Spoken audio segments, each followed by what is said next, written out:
Hello everyone, welcome to a new style of video that I'm going to be doing. Um, yeah, this is new as obviously as you can see you guys are up here.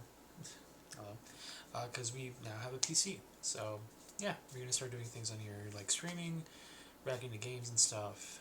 Yeah, it's going to be fun. Now today I want to get two things out of the way. The first is my Premier League predictions because I forgot to do that.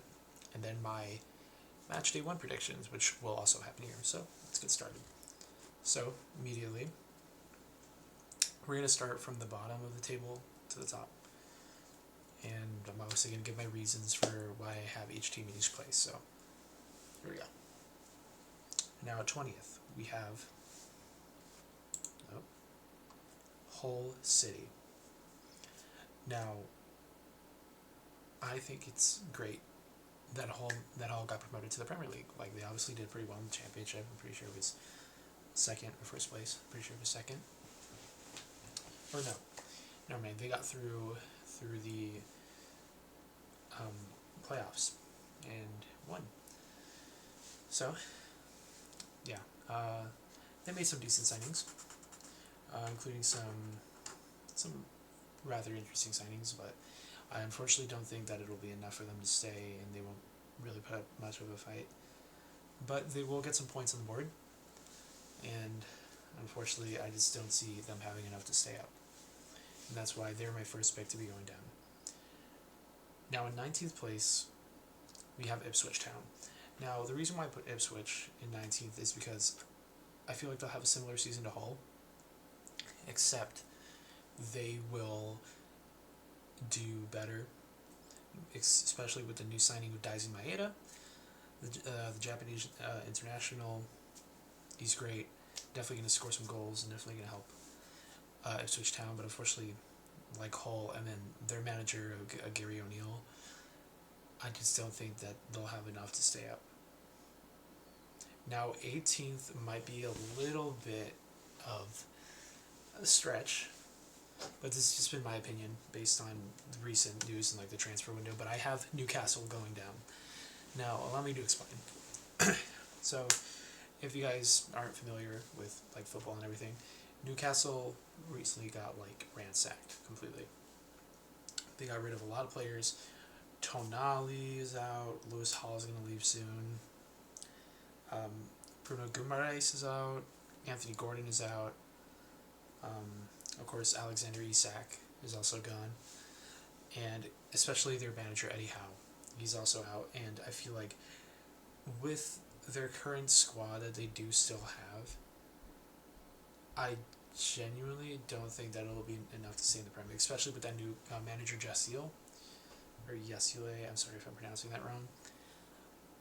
I don't think he's Prem ready, especially like there's a lot of, I know Newcastle has a lot of connections with Saudi and everything, but I just don't think that he's that level yet to go down, and that's why they're my last pick to be relegated. Now, I'm not saying that it's confirmed or that like, I mean it realistically really could happen, but if they don't, then that's good on them. That's great that they proved me wrong. Now, 17th, I have Coventry. Now, this is not biased towards Frank Lampard, but I think he's really been an amazing coach for Coventry, especially last season. Just barely missed out. But yeah, I feel like they have incredible players. Like Haji Wright is pretty good. There was another attacker. The captain is amazing, and I love the type of stuff that's been going on in the transfer window for Coventry, and that being said, I feel like they've done enough in the market to stay up this season, and that's why they're my obviously my pick to stay up. Now 16th I have Everton. Now they're good. They have a good squad, and Tarkovsky, Beto, all those good players, like they're great.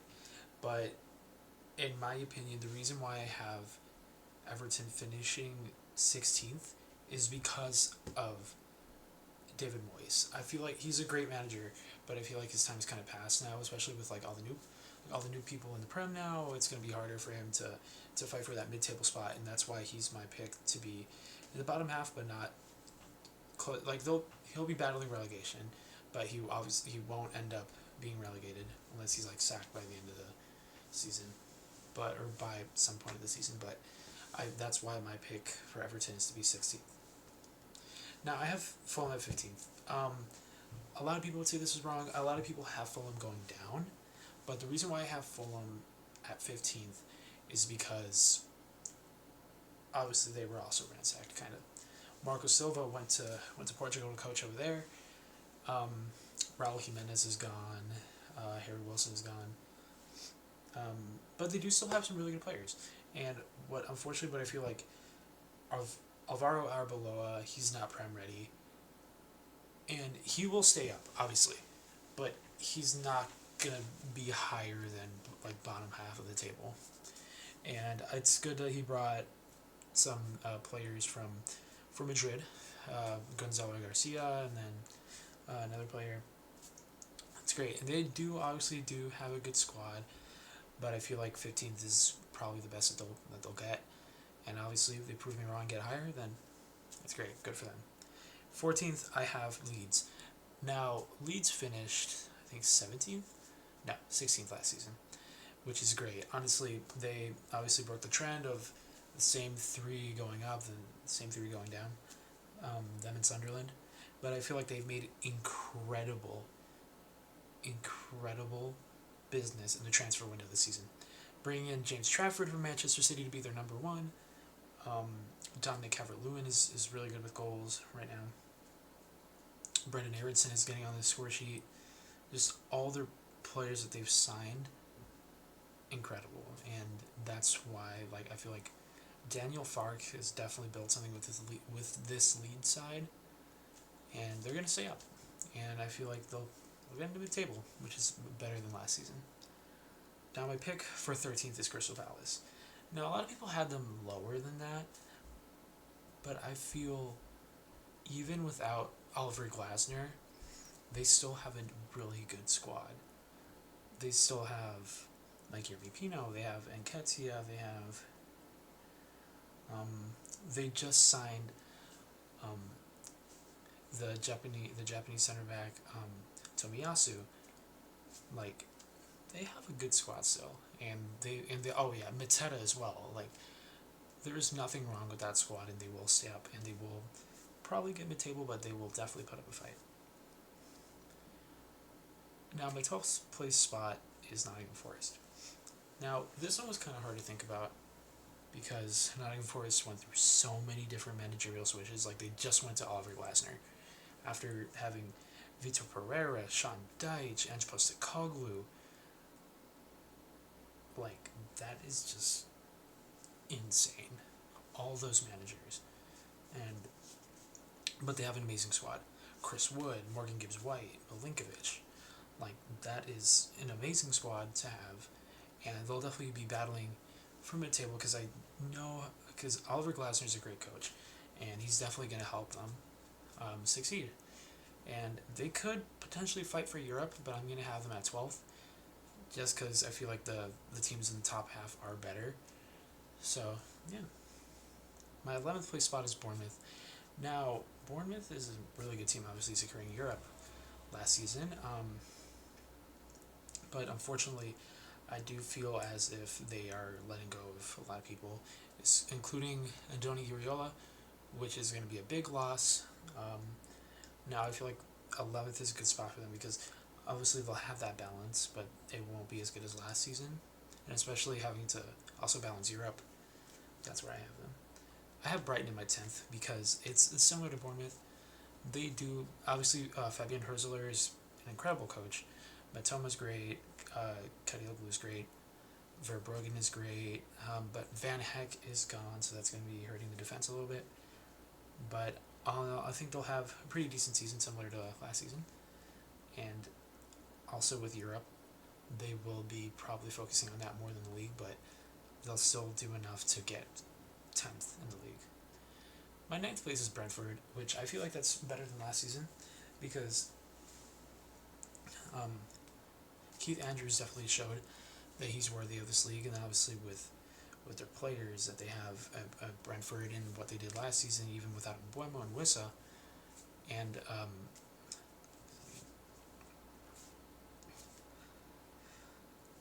my God, Norgard, yeah, even without those key players, they still did incredible in the league, and I feel like it'll be the same this season.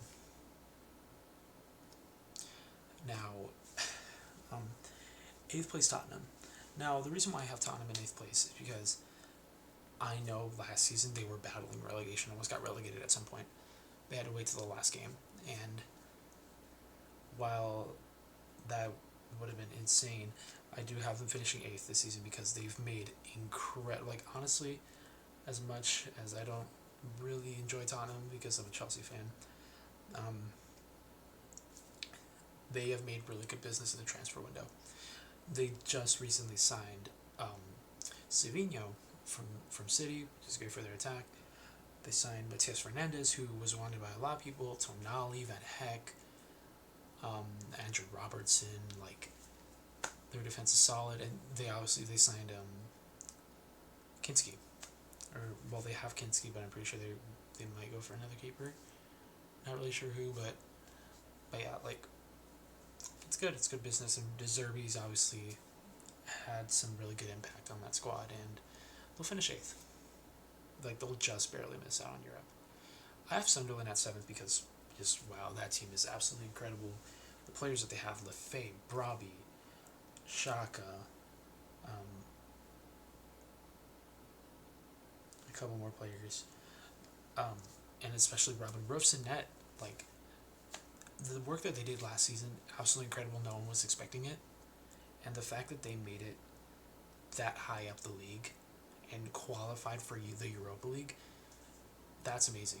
And I feel like they'll finish seventh this season because they'll be able to perfectly balance Europa League and the Prem. So really good job, Sunderland. Yeah, I'm excited to see how they are this season. I have Liverpool at my sixth. This was also really tough, but I feel like Liverpool just lost a lot of their key players, and especially with manager Arne Slot leaving, I'm not saying that it hurt that much, but it definitely will be a change because with Iraola stepping in, and then with new signings, Victor Munoz, Jeremy Jacquet, and some others. And I know that they're in talks, well, like rumored to be with Barcola and buy from the transfer from BSG, but I feel like it'll definitely be more of a different year for them. And obviously Mo Salah's gone as well, and Mo Salah, Konate, Robertson, and Curtis Jones is just recently left to Inter for a little bit. Or I'm not sure if it was a loan, or I don't remember if it was a loan or a buy, but yeah, I feel like it'll definitely hurt their season, and they'll end up sixth. Now, honestly, they could finish higher than that. I wouldn't be surprised if they did, but that's just my pick. Fifth, I have Aston Villa. Now, Aston Villa didn't really lose a lot of their good players. They still have a lot of good players. Buendia's still there, Watkins, Matty Cash, Ian Madsen, Douglas Luiz. They still have really good players. Just unfortunately losing Morgan Rogers, Yuri Tielemans, and Lucas Digne. That'll definitely hurt, but I feel like they'll have just enough strength to finish in the Champions League spots, which is good for them. I really enjoyed watching Aston Villa last season, and I am looking forward to seeing them this season. I have City at my fourth. The reason for that is obviously it's so hard to transition from Pep Guardiola to a different manager like Enzo Maresca. Now, as you know, as a Chelsea fan, I obviously watched how Chelsea played under Enzo, and I'm not saying that it's a bad fit, but obviously those players are going to need a lot of getting used to with his tactics. Hopefully that doesn't change how Holland is and how all the new signings, Elliot Anderson and all the past signings, Marmouche, all their new defense and everything.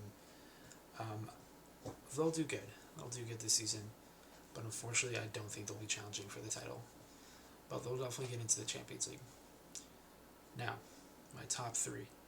In third place, I have Chelsea. Now, I wanted to put Chelsea obviously on my first, but I wanted to be realistic. Chelsea in preseason haven't been the best. It's been pretty mixed, but we've had a lot of changes and a lot of people who have gone out.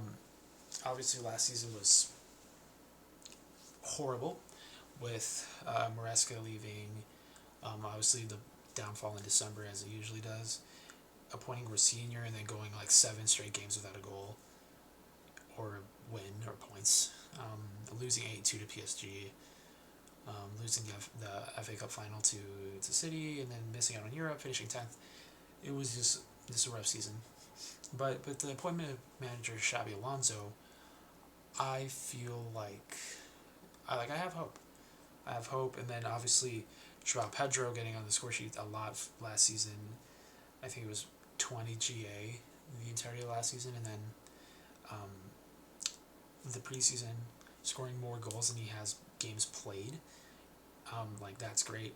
Obviously Palmer hopefully returning to his best, and then new signings: Valentin Barco, Morgan Rogers, Maxence Lacroix, Henderson, and Welbeck, who are going to be great for experience. I definitely think that they can challenge. Well, I don't know about challenge for the league, but definitely get in that Champions League spot, and they will be a great third place this season. My second place it's mixed. I didn't know how to feel about it, but at the end I decided to put them in my second place, and that will be Manchester United. And the reason why is because I know that they're not the best last season, but they did go from 14th in the league with Amorim to third with Michael Carrick, and that's awesome. Honestly, that's great. Good to see United hopefully back at their best. I have them in second. They have amazing players: Sesko, Cunha, Bruno Fernandes. Casemiro's gone, obviously, and then some new signings. Oh, Andre Santos and Yuri Tielemans as new signings. That backline could use a little bit of work, though, because it's the same, that backline hasn't changed. But they definitely made incredible signings and will do amazing in the league. And definitely probably will push for the title, but just miss out barely. And also Lamens, who's a great keeper, despite that unfortunate World Cup game against Spain. And that means, without further ado, ladies and gentlemen, my Premier League winner for the 26-27 season is going to be Arsenal. Now, I feel as though everyone wanted them to fail last season, including myself. They just have an unbelievable squad. And their squad depth, especially in defense, it's like no other. Raya's a good keeper, bringing in, they're obviously going to have Kepa as a backup. Meslier is now there for keepers. They just signed Ezri Konsa, and while they still have Gabriel Saliba, Calafiori, Mosquera, Ben White, Lewis Skelly, Salmon, and then all the new people, obviously that entire defense it's insane. And, and then obviously that midfield: Eze, Declan Rice, Odegaard, that insane midfield. Now, the attack could use a little bit of work. Gyökeres is pretty good. He did good last season, and obviously he's gotten some goals this season so far.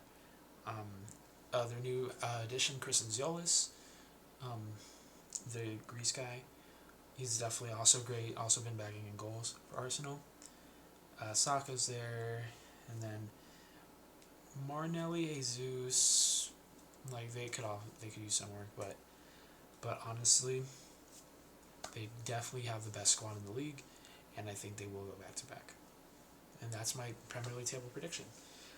Now, for the last part of this video, okay, well, I was going to say we're going to do the match week 1 predictions, but here we go. Coventry 1, Arsenal 2. Obviously, first game of the season. I think Coventry will put up a fight, definitely. I have Gyökeres scoring first, but then I have Haji Wright tying it up in the 67th and then, or 62nd minute, and then Eze going into probably, I'm going to say tap in an Arsenal winner.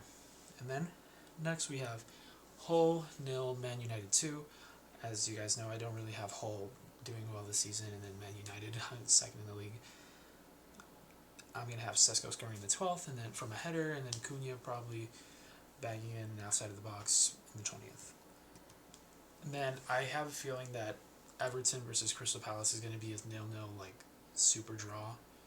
Like, very, very boring draw.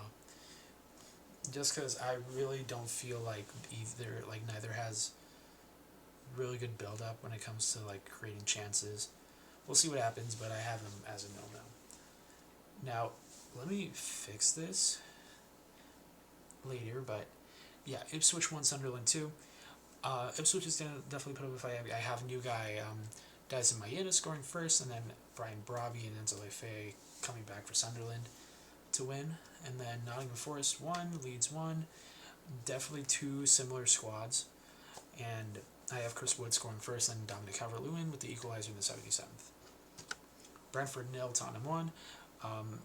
Honestly, Brentford, who I feel as this will be a really even game, with both teams creating chances, but in the end, I feel like Tottenham just has the better squad, and Tonali will score the winning goal. Brighton 2, Aston Villa 2. Two teams who are really, really good. I know that they're just 5 places between each other, but I have a feeling that Matoma is going to do incredible this season for Brighton, and Watkins and Buendia are definitely going to score for this game, in my feelings. And it'll be an amazing game, 2-2, and that's my prediction. Man City 1, Bournemouth 0. Now with this new Man City team under Enzo Maresca, I feel like the attack will be dangerous, obviously, but I feel like something will be missing. I don't know what it'll be. Something from Pep, probably that'll be missing, but Haaland will score. Newcastle 1, Liverpool 4. This one was, honestly, making this one was interesting because I had a feeling that it was just like, it looks weird right now. If you were to see it like last season, you wouldn't think that this is true, but unfortunately I just think Newcastle lost way too much, and Liverpool are obviously Liverpool, and they will probably win this game. Now, I said obviously Verts, Gakpo, Isak, and Ryan Gamoa will score, but Will Tamana will get a consolation in the 90th. And my last prediction for match week 1, Fulham 1, Chelsea 2. Now, obviously, it'll be at Craven Cottage, so it'll be a lot tougher for the Blues, but ultimately I think they'll get the job done. And Garcia will get his first goal of the Premier League season, with new guy Morgan Rogers also scoring for Chelsea, and obviously our main man Joao Pedro will also score for Chelsea, and that is my Premier League table prediction and my match win predictions. Join me on Saturday when I react to some of the games. We'll see which games that I will live stream reacting to. And yeah, thank you guys for watching. See you soon, and I'm excited for the new season.